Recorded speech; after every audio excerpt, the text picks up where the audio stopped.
When I first met Lila, I was instantly drawn to her confidence.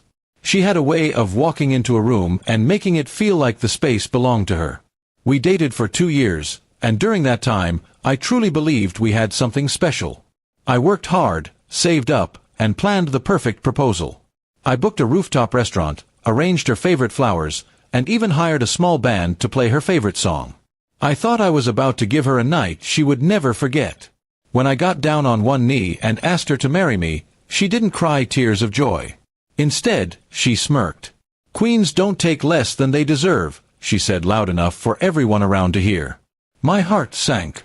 She stood there in her glittering dress, looking down at me as if I was a joke. The moment that was supposed to be the happiest in my life turned into public humiliation. People were staring, whispering, and my hands were shaking. She didn't stop there. Lila continued to explain, in front of strangers, that I wasn't, financially or socially, at her level. She wanted a man who could give her the lifestyle she dreamed of, not someone still trying to make it. Her words were like knives. I left the restaurant without finishing my drink, my mind spinning with anger and disbelief. For days, I replayed the scene in my head. My friends told me to forget her, but the public humiliation burned too deeply.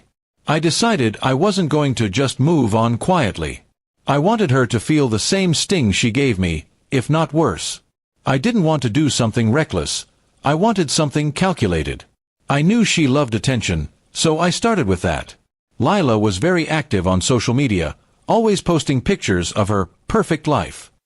I also knew something she didn't, her biggest secret. While she had been with me, she had also been messaging a married man from her gym, hoping he would leave his wife. I had the screenshots. I never confronted her about it before because I thought it was just harmless flirting.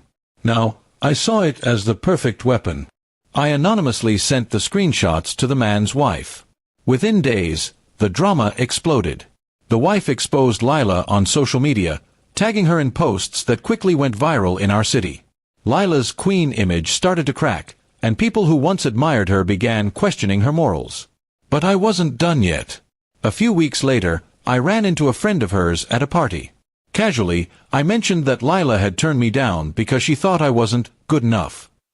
I let the conversation drift toward the fact that I had recently been promoted, doubled my income, and was dating someone stunning. Word traveled fast in her circle. Within a month, I started getting messages from Lila. She began by asking how I was doing, then tried to reminisce about the good old days. I kept my responses short and polite. When she finally suggested we meet for coffee, I agreed, on one condition. We'd meet at the same rooftop restaurant where she had rejected me. She hesitated but agreed. The day came, and I arrived early.